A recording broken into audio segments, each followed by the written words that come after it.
Oya, kwa wanangu wote hapo ghetto, wherever you are maze. Nimerudi hapa hivi na jua amka awea. Kuna ngome maangusho hapo hivyo, collab moja hapo amazing sana. Tumepata hapo Diamond na BN wameingia na Katamu, ngoma moja hivi genje sana. Alafu sikia mpaka wa Tanzania wametii, mpaka Diamond anawaambia akili ya Kenya. Yaani akili ya Kenya bro. Pitia hiyo ngoma maze, hiyo ngoma ni genje. Alafu okay, to be sincere tu wenyewe, hiyo ngoma Diamond ameandikiwa. Diamond haizi imba hiyo vibe. Hiyo vibe ni ya Kikenya. Hiyo vibe ni ya Kikenya. Hiyo ngoma imeandikwa na BN.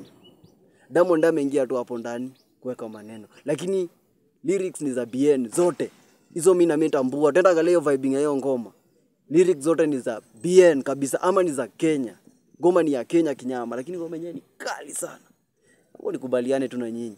Ama ukubaliane na mimi. Diamond ukiangalia ngoma vizuri sana ukweli, basi yake ni noma. Sawa? Hata mimi kama Mkenya nakubali.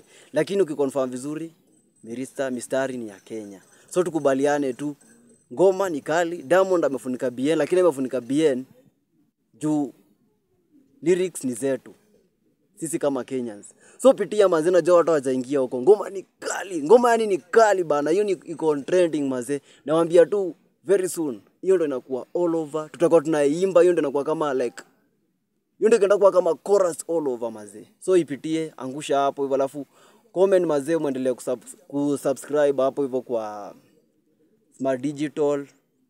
Vitu zinaendelea kukam. Si peke yake, kuna ngoma tena mpya imetoka ya Diamond na Master Beats inajiita Babu. Ngoma ni noma. Kuna msanii anajiita Sindano ametoa ngoma hapo inaitwa Nachelewa, Divoice. Pitia ngoma zote, kuna ngoma zikapo kibao sana. Kwanza kwa wapenzi wa ngoma za mapenzi, pitia kuna ngoma ya Ude inaitwa Yami. Pitia ngoma yake hapo inajiita Raha. Pitia ngoma zote, yani news na trend, pitia zote maze. Gonga like, subscribe. Nawapenda kinyama sana. Ni boys wenu hapa hivi, Lawyer Toxi. Nawakubali.